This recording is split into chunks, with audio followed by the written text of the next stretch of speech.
ഈ കാവിന്റെ കഥകളും കോലോത്തിന്റെ പഴക്കവും നിയമങ്ങളുമൊക്കെ ഇനി നിങ്ങളുടെ അവകാശമായി മാറിയിരിക്കണം. മയിൽപീലി കാവിൽ വെച്ച് ഒരുമിച്ച് ചേർന്ന കുട്ടിമാണിയും കൃഷ്ണനുണ്ണിയും പിന്നീട് ഒരു ജീവിതം ആരംഭിച്ചു. കോവിലകത്തെ ദുർക്കാരണവരായ വല്യത്താനെ അതേ നിലവറയിൽ തന്നെ അടക്കം ചെയ്തു.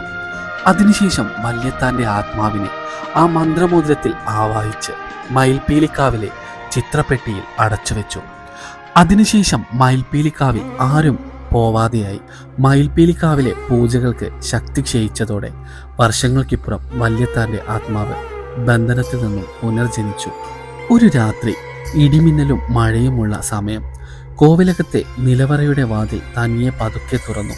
അന്നു മുതൽ കോവിലകത്ത് കൃഷ്ണനുണ്ണിക്കും കുട്ടിമാണിക്കും ഓരോ തരത്തിലുള്ള വിചിത്ര അനുഭവങ്ങൾ ഉണ്ടാവാൻ തുടങ്ങി.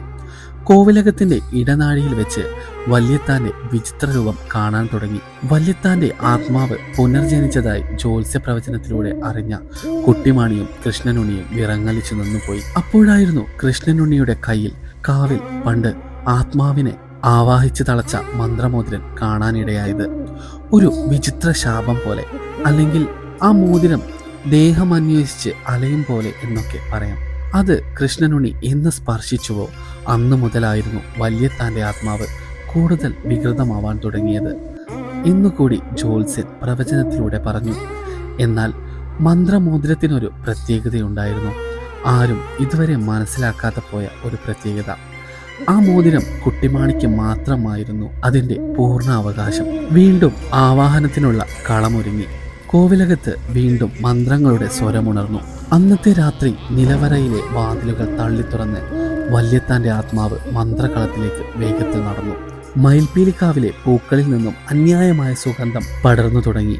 മന്ത്രമോതിരം നിലത്തു വീണു. കുട്ടിമാണി അത് കയ്യിലെടുത്തു. അതിൽ അമർത്തി ചുംബിച്ചു. നിമിഷ നേരം കൊണ്ട് മോതിരം പൊട്ടിത്തെറിച്ചു.